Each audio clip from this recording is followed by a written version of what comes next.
सो hey guys, आज हम बात करने वाले हैं मलयालम मूवी प्रीमम के बारे में। लेकिन मैं तेलुगु वर्जन लूँगा इस प्रीमम मूवी का, क्योंकि वो हिंदी में डेसिंग दिल जले नाम से अवेलेबल है।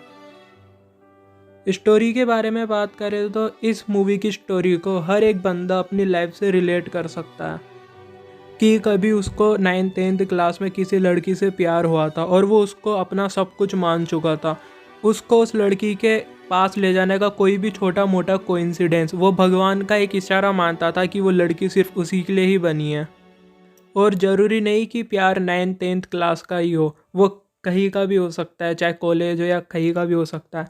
लेकिन जब दिल टूटता है ना, तो लड़की तो चली जाती है, लेकिन लड़के के पास सिर्फ एडिक्शन रह जाता। हालांकि लड़का धीरे धीरे समझदार हो जाता है कि ये निब्बापंती नहीं करनी, लेकिन जब कभी भी लड़की की सोच या लड़की सामने आती है तो वो वापस पिघल जाता है। उसको लगता है कि नहीं, शायद ये मेरे लिए ही बनी है। सो बिना किसी देरी के थोड़ा बहुत मैं तुम्हें मूवी के बारे में बताता हूँ कि मूवी में एक बंदा रहता है जो उसकी क्लास की लड़की के प्यार में पड़ जाता है। वो हर छोटा मोटा कोइंसिडेंस, लाइक पंडित जी ने नारियल फोड़ा, आधा उसको दिया और आधा उस वाली लड़की को दिया, वो समझता है कि भगवान का इशारा है। अब ये सुनने में बिल्कुल फ़नी सा लगता है, लेकिन जब खुद की ज़िंदगी में इस टाइप के कोइंसिडेंस होते हैं ना, तो भाई सच में ऐसा ही लगता है कि ये भगवान हम दोनों को मिलाना चाहते हैं। अब भाई तुम्हारे भाई के साथ ऐसे कोइंसिडेंस हो चुके हैं और ये नारियल फूटने हैं, तो भाई छोटे मोटे, मेरे साथ तो बड़े बड़े हुए हैं। खैर छोड़ो, मूवी भी देखते हैं। वो बंदा अपना लव लेटर किसी छोटी क्लास के लड़की से कह करके उस लड़की को देने को कहता है, लेकिन बाद में उस बंदे को पता चलता है कि उस लड़की का तो पहले से ही बॉयफ्रेंड है। इससे बंदे का दिल टूटता है और फिर हम डायरेक्ट कॉलेज की कहानी देखते हैं, जहाँ पे उसकी दाढ़ी बड़ी हुई है और वो बहुत ज़्यादा वॉयलेंस फैला रहा है, इधर उधर झगड़े मारता फिर रहा है। ऐसा वक्त हर एक बंदे की लाइफ में आता है जो प्यार वगैरह से भरोसा खो बैठता है।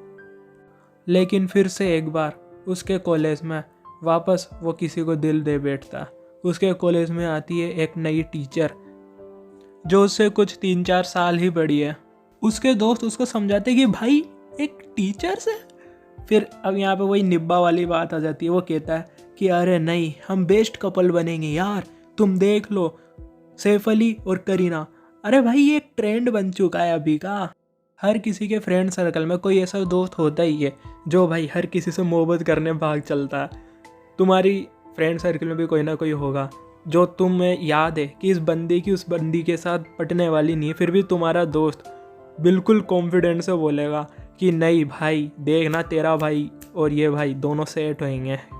अब निब्बा बोलना बिल्कुल आसान रहता है, लेकिन बात जब खुद के ऊपर आती है ना, अगर अपन को कोई पसंद हो और अपन को अंदर से एकदम से अलग सी फील आती है कि नहीं भाई ये तेरे लिए ही है, तो भाई उस फील का अपोज करना बिल्कुल मुश्किल सा रहता। हमारे हीरो और टीचर की जोड़ी खूब जमती है, लेकिन एक बार होता है क्या है, टीचर का एक्सीडेंट हो जाता है और वो अपनी याददाश्त खो बैठती है। इस बीच उसकी शादी किसी और के साथ हो जाती है, जिससे हमारे हीरो भाई फिर से अब होना क्या है वही होएगा, प्यार से भरोसा उड़ जाएगा। लेकिन मेन बात रहेगी ओवर थिंकिंग की, मेमोरीज़ की, यादों की। जब कभी भी उसका नाम या उसकी सोच आएगी तो बंदा बहुत बेकार फील करेगा यार, मतलब उसको बयां नहीं कर सकते कि कैसी फीलिंग है वो। अब कॉलेज के बाद की कहानी चलती है, जिसमें हमारे हीरो बहुत बड़े शेफ़ बन चुके हैं और उन्होंने खुद का 5 स्टार होटल खोल रखा है और होटल का नाम उन्होंने सितारा रख रखा है, जो उस टीचर का नाम था। और ऐसे काम बॉयज़ की लाइफ में बहुत आम बात है। कभी बंदा उसकी जो क्रश रहेगी उसकी डेट ऑफ बर्थ का पासवर्ड सेट करेगा या उसके नाम का पासवर्ड सेट करेगा, ऐसा चलता रहता है। और ऐसे ही हमारे हीरो भाई साहब ने होटल का नाम सितारा रखा। और अब जब कभी भी सितारा मैम का नाम कोई उस बंदे के सामने लेता तो भाई हमारे हीरो पहुंच जाते हैं ओवर थिंकिंग में। जैसा कि मैंने बताया कि उस फीलिंग को बयां नहीं कर सकते कि किस तरीके की फीलिंग आती है।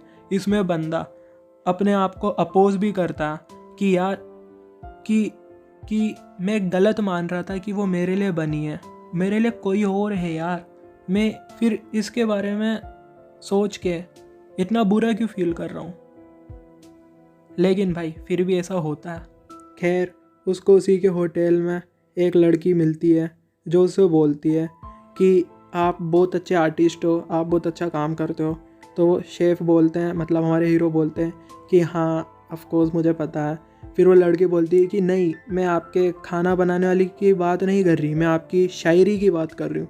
तो फिर हमारे हीरो बोलते हैं, शायरी? मैंने तो कभी शायरी पब्लिश नहीं करी या नहीं लिखी मैंने तो वो लड़की बोलती है कि मैं वो लड़की हूँ जिसे आपने बचपन में एक लव लेटर दिया था किसी 10th क्लास की लड़की को देने के लिए। तो फिर हमारे हीरो बोलते हैं, क्या क्या? तो वो लेटर तुमने पढ़ा था? तो फिर वो लड़की बोलती है कि हाँ मैंने वो लेटर पढ़ा था और वो मेरे को इतना अच्छा लगा था कि वो मैंने अपने पास ही रख लिया था। तो फिर हमारे हीरो बोलते हैं कि क्या? और मैं सोचता रहा कि उस लड़की ने वो लेटर रखा और उसने मतलब ये क्या कह रही हो तुम? तो ऐसे उन दोनों में अच्छी दोस्ती होती है, दोनों में अच्छी अच्छी बातें होती है। हमारे हीरो उस लड़की के प्यार में डूब जाते हैं। इस बार उसके दोस्त उसको समझाते हैं कि भाई यार वो बहुत छोटी है, लेकिन हमारे हीरो भैया फिर बोलते हैं कि अबे तो हुआ क्या, ये तो ट्रेंड है आजकल, सब चलता।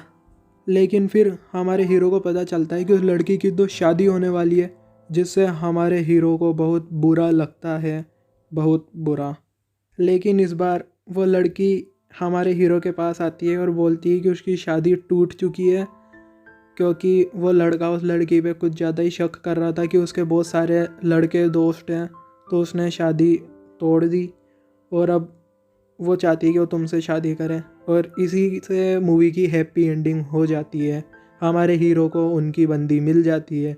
लेकिन इसी बीच इस शादी में आती है हमारी सितारा मैडम उनके हस्बैंड के साथ। अब भाई जो मैंने तुम्हें बताया था कि जब कभी भी हमारे पुराने प्यार का अगर नाम या सोच या वो खुद सामने आती तो एकदम ऐसी फीलिंग होती है जिसको बयां नहीं कर सकते, वही फीलिंग हमारे हीरो को होती है उन मैडम को देख करके।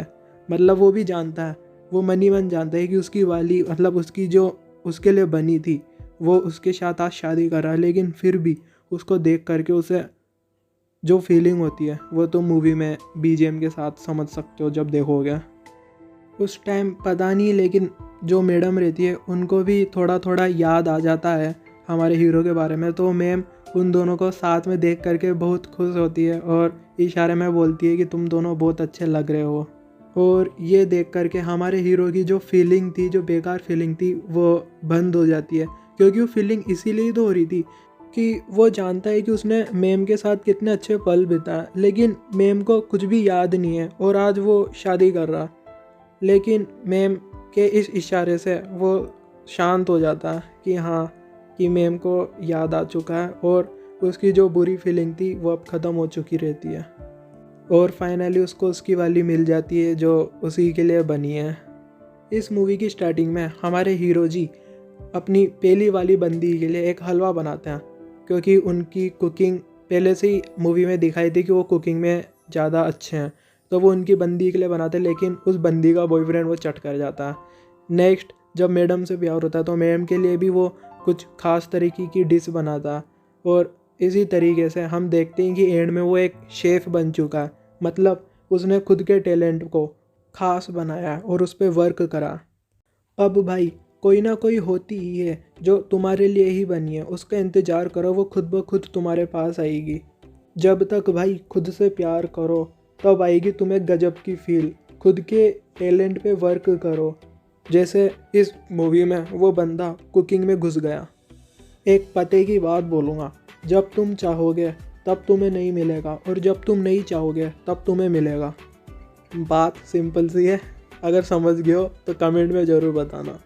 भाई बस इतना ही नहीं, इस मूवी में एडिक्शन को इतना अच्छे से नहीं बताया कि जब वो कोई बंदी छोड़ जाती है तो बंदा एडिक्शन में फंस जाता है, चाहे वो एल्कोहल एडिक्शन हो चाहे वो पोर्न एडिक्शन हो। उसमें भी जो मैंने अभी बात बोली अच्छा काम करती है। अगर तुम कभी किसी एडिक्शन में फंसे हो तो तुम अगर उससे बाहर निकलना चाहोगे, लड़की तो चली गई लेकिन तुम अभी भी एडिक्शन में फंसे हो और उससे बाहर निकलना चाहते हो, तो तुम भाई एडिक्शन से बाहर नहीं निकल पाओगे। तुम उस एडिक्शन को एक्सेप्ट करो, उसको अपने साथ रहने दो, और जब तुम नहीं चाहोगे कि उससे तुम बाहर निकलो तो तुम ऑटोमेटिक उससे बाहर निकल जाओगे। अब पता नहीं इस मूवी में इतना ज़्यादा मैंने इस चीज़ को देखा नहीं, पर मैंने फिर भी बता दिया क्योंकि मेरे को लगा कि ये बताना था। खैर, अगर तुम्हें मेरा मूवी देखने का नज़रिया पसंद है या मेरी एक्सप्लेनेशन तुम्हें अच्छी लगती है तो चैनल को सब्सक्राइब करो, लाइक ठोको और वीडियो को शेयर करो।